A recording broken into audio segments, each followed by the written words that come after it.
Oke, Pak Ami silakan. Waktunya sama. Baik, makasih Yang Mulia. Assalamualaikum warahmatullahi wabarakatuh. Alhamdulillahirrahmanirrahim. Allahumma sholli ala sayyidina Muhammad wa ala sayyidina Muhammad. Yang Mulia Majelis Panel Hakim Konstitusi yang saya hormati, pihak terkait atau kuasanya, termohon atau kuasanya, pemohon atau kuasanya, Bawaslu Provinsi Sumbar, Bawaslu Kabupaten Pasaman Barat yang saya hormati. Pertama, saya mengucapkan terima kasih kepada Majelis Hakim yang berkenankan saya untuk memberikan keterangan di sini sebagai ahli yang dihadirkan oleh pihak terkait. Ada dua hal yang mulia setelah ahli mempelajari permohonan keterangan yang terkait dengan perkara ini. Pertama, terkait dengan apakah kalau seandainya memang ada masalah yang terjadi dalam proses penyusunan pemutakhiran data pemilih memiliki korelasi langsung dengan tinggi atau rendahnya tingkat partisipasi pemilih. Kedua, apakah masalah penyampaian undangan memilih berupa C pemberitahuan kepada pemilih dapat dijadikan alasan untuk dilaksanakannya pemungutan suara ulang. Majelis Hakim yang saya hormati, salah satu dari 8 tahapan persiapan dalam pelanggaran pemilihan kepala daerah itu adalah pemutakhiran dan penyusunan daftar pemilih. Dalam melaksanakan tahapan tersebut, KPU Kabupaten Kota memiliki tugas memutakhirkan data pemilih berdasarkan data kependudukan yang disiapkan dan diserahkan oleh pemerintah dengan memperhatikan data terakhir pemilu legislatif, pemilu presiden, wakil presiden, pilkada, dan selanjutnya ditetapkan sebagai daftar pemilih dalam pilkada. Untuk menggunakan hak pilih dalam pilkada, pemilih harus terdaftar sebagai pemilih dan sebagai bukti ia terdaftar namanya termuat atau dicantumkan dalam DPT pilkada. Sebelum tahun 2009 atau sebelum putusan MK nomor 102 tahun 2009 terkait pengujian Undang-Undang Pilpres, terdaftar sebagai pemilih dalam DPT merupakan syarat mutlak bagi warga negara untuk dapat menggunakan hak pilih. Setelah putusan 102, terdaftar sebagai pemilih dalam DPT tidak lagi menjadi syarat wajib atau mutlak. MK pada pokoknya menegaskan bahwa memilih dalam pemilu merupakan hak konstitusional warga negara yang dijamin sesuai pasal 27 Undang-Undang Dasar dan pasal 28D. Sementara terdaftar dalam DPT adalah sebuah prosedur yang bersifat administratif yang tidak dapat menegasikan hak pilih warga negara. Oleh karena itu, keharusan terdaftar sebagai pemilih tidak boleh menghilangkan hak warga negara untuk memilih. Sejak saat itu, terdaftar sebagai pemilih tidak lagi menjadi syarat wajib untuk seorang warga negara untuk dapat menggunakan hak pilihnya. Sebagai konsekuensinya, ketika seorang warga negara tidak terdaftar sebagai pemilih dalam pemilu maupun pilkada, ia tetap dapat menggunakan hak pilihnya menggunakan KTP yang masih berlaku atau paspor.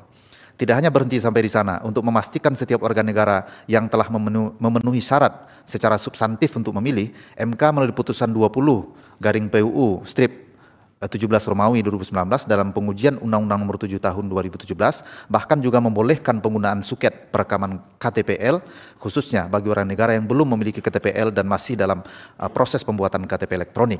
Putusan MK tersebut semakin meneguhkan bahwa hal-hal yang berkaitan atau bersifat teknis administrasi terkait dokumen kependudukan dan pendaftaran sebagai pemilih tidak boleh menjadi penghalang bagi warga negara untuk menggunakan hak pilihnya.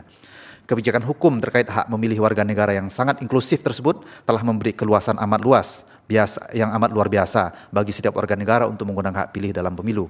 Keluasan ruang penggunaan hak pilih tersebut sesungguhnya dapat menjadi solusi atas banyaknya potensi masalah yang dapat menghalangi seseorang menggunakan hak pilihnya dalam pemilu. Pertama, kebijakan hukum tersebut dapat mengantisipasi masalah pendaftaran pemilih yang disebabkan tidak atau kurang validnya data pemilih yang dikeluarkan pemerintah dan dijadikan dasar oleh KPU dan jajarannya dalam memutakhirkan dan menyusun data pemilih. Kedua, kebijakan hukum tersebut dapat mengantisipasi masalah yang muncul dalam proses pemutakhiran dan penyusunan daftar pemilih. Ketika proses pemutakhiran data pemilih tidak dapat menjangkau seluruh warga negara yang memiliki hak pilih secara baik, maka warga negara tersebut tetap dapat menggunakan hak pilihnya tanpa harus bergantung kepada terdaftar atau tidaknya ia dalam DPT. Oleh karena terdaftar atau tidak terdaftar dalam DPT tidak lagi menjadi penentu bagi warga negara untuk menggunakan hak pilihnya, maka penyusunan DPT juga tidak lagi menjadi faktor utama yang menentukan tinggi rendahnya partisipasi pemilih dalam memberikan suaranya di TPS dalam kurung filter turnout. Dalam arti, bila penyusunan DPT tidak dilakukan atau tidak terlaksana secara optimal, maka hal itu tidak menjadi faktor utama yang mempengaruhi partisipasi pemilih dalam memberikan suara. Sebaliknya, jika penyusunan DPT dilakukan secara optimal, maka hal itu pun belum tentu dapat mendongkrak tingkat partisipasi pemilih untuk datang ke TPS guna memberikan suara. Hanya saja proses pemutakhiran data pemilih melalui kegiatan pencocokan penelitian atau coklit data pemilih oleh petugas pemutakhiran data pemilih atau PPDP akan ikut serta meningkatkan pengetahuan dan perhatian masyarakat yang dikunjungi terhadap pelanggaran pemilu pilkada, sehingga warga negara dimaksud akan mempertimbangkan apakah akan menggunakan hak pilihnya atau tidak dalam pemilu. Majelis Hakim Konstitusi yang saya hormati, Masalah tinggi rendahnya partisipasi pemilih bukanlah tentukan faktor tunggal atau hanya disebabkan faktor kinerja penyelenggara, khususnya dalam mengelola kegiatan pendaftaran pemilih, sosialisasi pelaksanaan pemilihan dan menyampaikan undangan memilih, melainkan juga disebabkan berbagai faktor lainnya.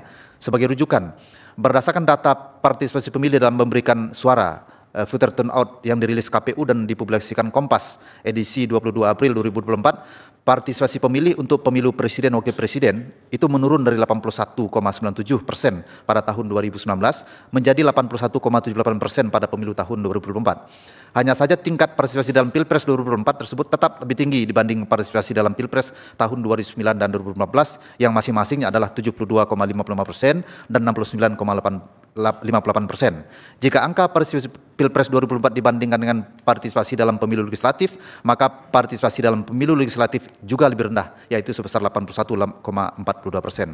Dari data yang dirilis KPU dan Litbang Kompas menyimpulkan bahwa terdapat beberapa faktor yang mempengaruhi tinggi rendahnya partisipasi pemilih. Pertama, kampanye, sosialisasi, pamor kontestan capres dan cawapres dalam pilkada ini juga mempengaruhi. Kampanye itu sosialisasi dan pamor dari kontestan.